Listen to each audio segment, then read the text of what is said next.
Welcome back to AFTV, everyone. Welcome back to the Tactical Insight Show. Arsenal have beaten Everton 4-0. That performance at Goodison just put behind us with a massive win against Sean Dyche and Everton only 3 weeks later or so. And what a response from Arsenal in these last three games after that bad patch of three. We took 1 point from 9. People thought that the title race was falling apart from Arsenal, but with City dropping points at Forest and us winning our game in hand, we're now back to 5 points clear at the top of the table. We've hit 60 points. We're 3 wins away from the total points tally we hit last season. Only the Invincibles and the Arsenal 2007 and 2008 team had 60 points by this stage of the season. It's a really, really impressive 25 games from Arsenal. Now level on games with Man City. We're 5 clear and there's so much to be excited about. We're going to talk about this game in particular, the 4-0 win against Everton, because look, I'll hold my hands up. I think in the full-time show, I sort of let the discussion around the things we didn't do too well definitely take over too much of the show, and that is my bad. There was a big win in this. There was so much to enjoy, and we've got to look at all that and give it its due credit. And that's what we're going to do. It is just me today. Graham has sent through, though, his stats, as always. The guy doesn't stop working. With these midweek games, it's a bit harder to get together and do a breakdown, but we'll have a little 10-15-minute video here from me to discuss the game. Now, as always, we're going to start with the match stats. Going into this, we knew 2 points clear of Man City were an opportunity to extend that to 5, and we took advantage. Here are the stats from the game. 15 shots to Everton's 8 across the 90 minutes, 5 shots on target each. We had 73% of the ball, and it did feel like that for large parts of the game as well. And we completed 650 passes. They didn't hit 200. Let's go to the attack stats on the day as well. At XG of 3.07 according to Understat to Everton's 1.6. Again, shows you the level of chances we ultimately created across the 90. We had 80 final third entries to Everton's 24, 44 deep touches to their 14, and a 78% field tilt to the 22% on Everton's half of the pitch. Let's now have a little look at the defensive stats. 7 tackles to Everton's 12, 7 interceptions to Everton's 10, 10 clearances to Everton's 25, and 9.9 passes per defensive action. For anyone who doesn't know, and we are going to keep, it's a fairly new stat we started using, so I will just keep reminding everyone, it's how many passes we allowed Everton on average before we committed a defensive action, whether it be a tackle, a clearance, an interception, whatever it is. 9.9, the closer you are to 0, the better. 0 passes per defensive action would be unreal.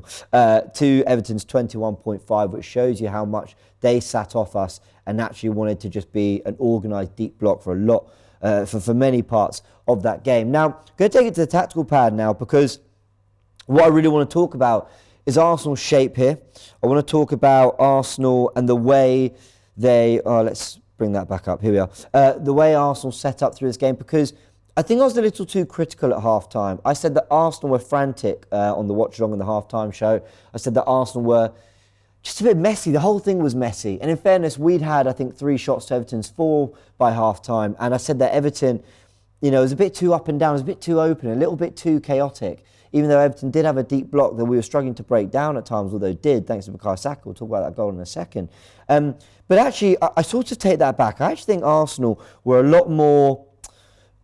I think they were instructed by Arteta to be more chaotic, to be more fluid, to basically keep popping up in different positions and keep asking different questions of Everton. Make it unpredictable.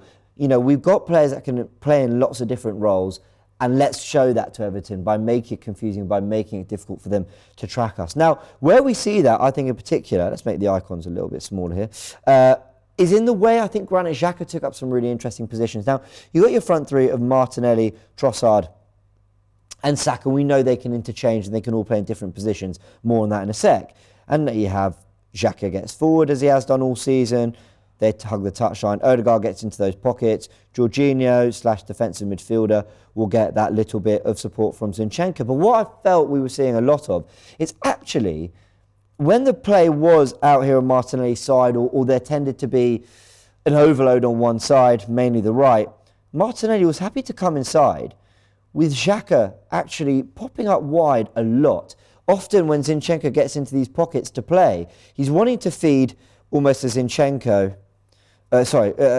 Martinelli into these pockets, Trossard as well, where they're closer to goal, where they can do things, they can be more dangerous by getting into those inside forward pockets as well. And Granit Xhaka was hugging the touchline with his left foot. He can deliver a ball into the box. It's not too dissimilar to how Kevin De Bruyne plays, but drifting to the right onto his right foot, which is interesting because it's actually Xhaka who's been providing that underlap as well and providing that sort of, you call it a mezzala, right? Do the Italian pronunciation, a mezzala. It's basically mezzo means half, ala means wing, a half wing. It's a central midfielder that drifts wide. And that's what Granit Xhaka was doing for a lot of this game. I've noticed it more recently. Remember the goal against Man United, the Eddie Nketiah equaliser? It's Xhaka who's actually the widest player and delivers that ball to the back post, very De Bruyne-esque. So I thought it was interesting seeing Xhaka pick up that particular position. But what we also saw was total and utter fluidity in Arsenal's front three, and we see it with the goal here. Let's show it. So Ben White's got the ball. I think I said on the full-time show that it came from a throw-in. I don't know what was going on with me. I completely forgot. And you're looking at so much stuff at the time. But it comes from actually Martinelli drifting in field and then rolls it to White before he moves out wide. Now what he does here, he gives it to Zinchenko. Now let's talk about fluidity for a second. Zinchenko's the left back. He's playing in the right half space. He's playing in the right number 10 space. Or if you're being kind, the right of the deep line playmaker's position. He's playing where Jorginho was having a lot of success actually against Aston Villa. So he's drifted all the way out here to get the ball. Now Martinelli, our left winger, let's just show this properly. Martinelli, our left winger, and actually credit to Tim Stillman because he put up a picture and highlighted this as well on Twitter, is out on the right. Trossard, our number 9, is out on the left. And it's actually Bukayo Saka, the most central, who's picked up that pocket. Odegaard and Xhaka are forward as well. But that front three has completely relined itself. But they're still in the front three. They're still hugging the touchline. They're still doing everything that the Arteta principles of play suggest Arsenal want to be doing. But they've just adapted. Well, Martinelli's out there, so Saka understands he can come more central. Now, we saw this in the Villa goal as well, where there was fluidity, there was movement. We broke that down on Tactical Insight as well. But ultimately, and actually with the Leicester goal, with the Martinelli goal, they're understanding the whole front five. And actually everyone in that team is understanding what spaces to fill when other players are vacating them and moving elsewhere to be fluid. Incredibly intelligent from Arsenal. So Zinchenko has the ball. And then at this point, he's driven forward. Now Martinelli, there's a little bit of an error on this graphic. Zinchenko should actually, let's fix that. Mikalenko's actually here. Let's open this back up because the graphics just had a bit of a moment.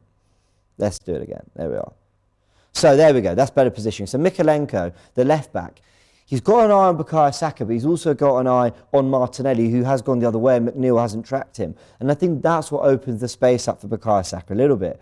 So when Zinchenko threads this ball, Saka kind of knows that Mikalenko is going to be coming into the back of him. Tarkowski's not going to come across quickly enough. And he takes a touch with his right foot. Then with his left foot, he drags it back onto his right foot. Let's show it.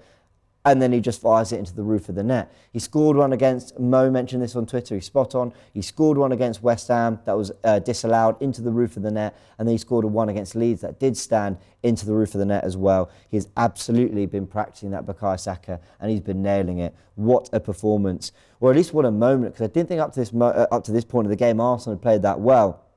There's moments like that make me think Bukayo Saka's world class, isn't he? I mean, he just absolutely has to be. When you produce so many big moments when your club need it most, when you're playing in big games and scoring against all the big 6 clubs, the penalty he scored against Man City, the goal from distance against Man United, his impact in the North London derbies, it just shows you what a class player he is, and all credit to Bukayo Saka. Now the second goal comes from Gabriel Martinelli, and it's only right we look at his numbers. 2 goals and 2 shots on target, so both shots on target led to goals. 1 key pass in the game, a 91% pass accuracy, which for a player who attempts quite tricky things, attempts passes that aren't always the easiest to execute, that's a very high pass accuracy, and 51 touches in the game as well. He was, I still don't think he's fully at his best, Martinelli, but he's found that goal-scoring touch. One thing that kind of goes when confidence starts to decrease is what you can do in front of goal is your ability to finish when you get few chances. Now, Martinelli didn't have an absolute abundance of chances in this game, nor did he against Leicester, but he scored in those 2 games, and he did against Villa. That's 4 goals in 3 games. When his opportunity has come, he's absolutely taken them. So massive, massive fair play to him. I love that second goal. I love the way that him and Saka just play on, and they just see if ultimately VAR is going to bail them out, and it rightly did. And it's a lovely finish to the near post. That's not that easy. And his 4th goal was brilliant as well. I also want to give massive credit to Thomas Partey. By the way, we could have gone through Zinchenko's numbers, but I probably didn't give him enough credit when I was breaking down that goal. That threaded pass into Saka is phenomenal, but what Saka does with it is brilliant as well. Zinchenko is fantastic. Trossard, I think, just got better and better as the game went on. Odegaard got better and better. I thought Xhaka faded, but I thought I had a good first half. Gabriel did too, where actually the team weren't functioning brilliantly. But Thomas Partey came on in the second half, and Robbie made some great points in the Invincibles podcast, where he said, could it have been that Arteta, was it that Jorginho was ill? I read that somewhere. Other people, were just saying it was a tactical thing. But with Partey, and Everton being 2-0 down, they probably were going to go longer and be a bit more direct. And Partey offers more cover in that, but he also just offered a dynamism and a control that I think Jorginho was struggling to have in that game. So on comes Thomas Partey, 66 touches and 93% pass accuracy, 3 ground duels won, and 6 accurate long balls as well. He was so complete defensively, on the ball, chance creation. You got everything from Thomas Partey in 45 minutes. Absolutely outstanding cameo from him. And it just led to us having a totally controlled second half. They did very little. The Dwight McNeil chance, that was a good chance for them. That could have made it a little bit, uncomfortable. And then Tom Davies towards the end. But again, we were 4-0 up, and that was more about preserving the clean sheet. Other than that, they did very little. Compared to a first half, I thought Everton looked fairly bright, in fairness, and were able to sort of open the game up quite well and use their legs in midfield. So, yeah, Thomas Partey definitely had a really positive impact on the game when he came on. But I was critical. I want to be very clear about this because, again, I appreciate we beat Everton 4-0, but I think my brain is just programmed to always look at the game, piece by piece, moment by moment, going through the time sections. And I felt that the first 45... we really weren't very good at all, if I'm honest, and I haven't gone back on that having slept on it. I did think it was a very poor first 45, though I was delighted. We obviously scored 2 goals, and fair play to Saka and Martinelli and Zinchenko for those brilliant moments. I then thought the second half was total and utter control, very much like Leicester in that second half. That was excellent. But I thought the last 20 minutes was when we started to really create chances. And when people talk about dominating a side, I always think of that as chance creation. Controlling is, having them where you want them, but dominating, looking like you're going to score. I didn't really think we saw the best of Arsenal until the 70th minute. So that's what I saw with my eyes. I thought I'd go look at the numbers, and there's something in that, and I'll show you them here. These numbers come from Stat Zone. Have a little look at them here. In the first 70 minutes, we had 6 shots. We managed 9 shots in the 71st minute onwards. That's not 9 in total, so 3 more. That is 9 shots we had in those last 20 minutes.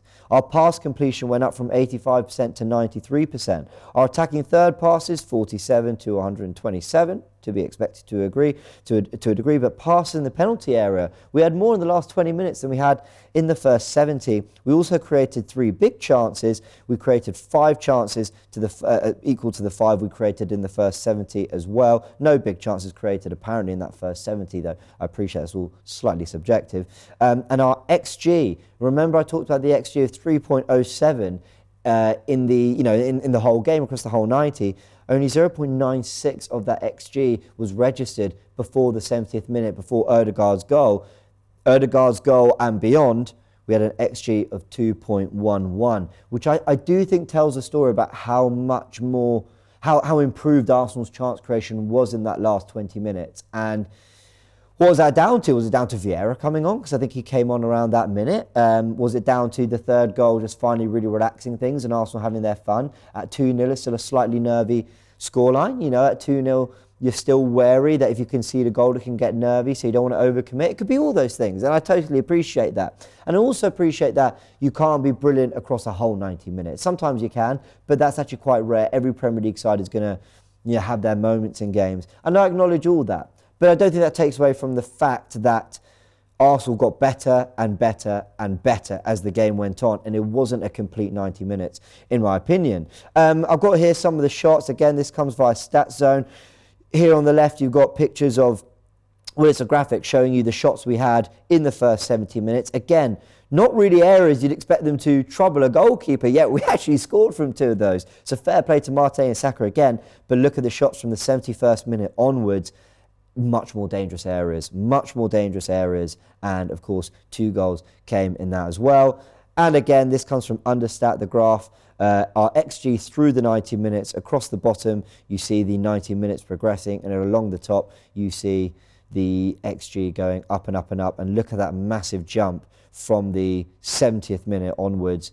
And basically, when that Martin Odegaard goal goes in, you now saw that the quality of chance improved massively. So massive well done to Arsenal for improving as the game went on, not sort of getting bogged down by what was actually quite a tricky start to the game, especially first 40 minutes till we got that goal, and sticking to their guns, appreciating that Everton were having some of their moments as the game opened up, but were able to ride that. Players individually did their bits to keep us in the game, Ramsdale, Saliba, Gabriel, and then we got better and better, and I thought that was fantastic. I want to end on a positive, which is looking at the players and just the team that was out there and the team that ended on the pitch, and just appreciating the squad depth we have now, because we've been critical about this in the past, but because of the good work of Arteta and Edu, because of the good work of the academy as well, we've got some real depth in this squad. I think it's worth appreciating that. Now here I've got the 5 subs. You see them on the bench. Off comes Zinchenko, Xhaka, Jorginho, Saka and Trossard, all at complete different minutes, of course.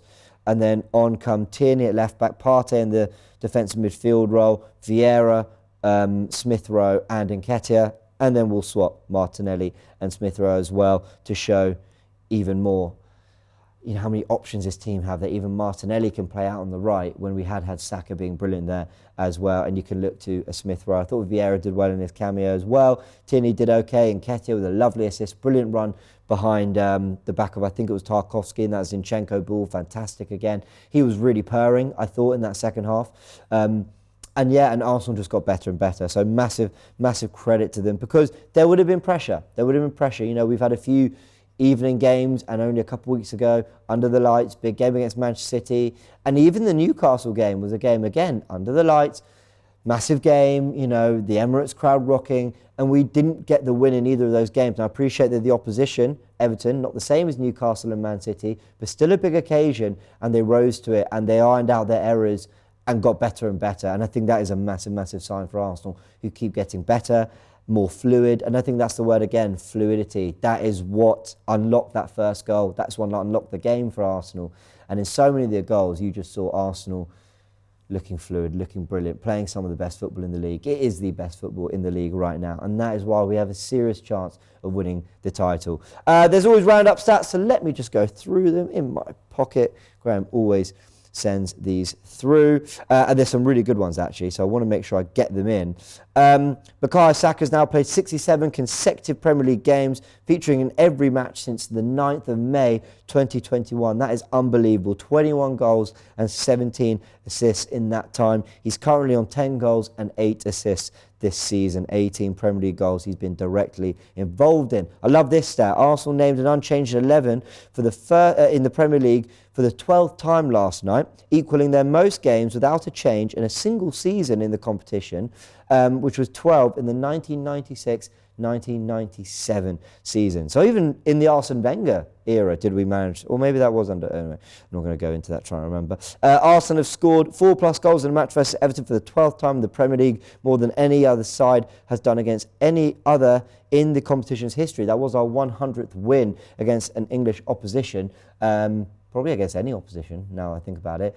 More than any other team has ever managed as well. And there are some good numbers on other players. Trossard as well, managing some really impressive numbers. Bukayo Saka with a 70% pass accuracy, 58 touches, 2 key passes, chance created, a goal and an assist. What a performance from our star boy. He was brilliant. Arsenal, well done on the win. 4-0. It's Bournemouth at home next. Arsenal get another crucial win. If you enjoyed this video, hit the like button. Really sorry Graham couldn't be here. He always misses it. He'll be in the comments of this video, so apologising for not being here. But again, a lot of this work has been provided by him. So big thanks to Graham for his massive contribution to this show as always. A big thank you to all of you. Continue to comment, give your thoughts in the comment section as we go show to show. We see them all. We try to reply to as many as we can, and it's always great to discuss tactics with all of you. So big thanks. All right, we'll see you very soon. It's Bournemouth at home on Saturday, and it's Tactical Insight next Monday to break it down. See you then. Shop for AFTV merch at shop.aftv.co.uk. Subscribe to us on YouTube. Follow us on Instagram, Facebook, Twitter, TikTok, Snapchat and Twitch. We've got content for every platform, so check it out.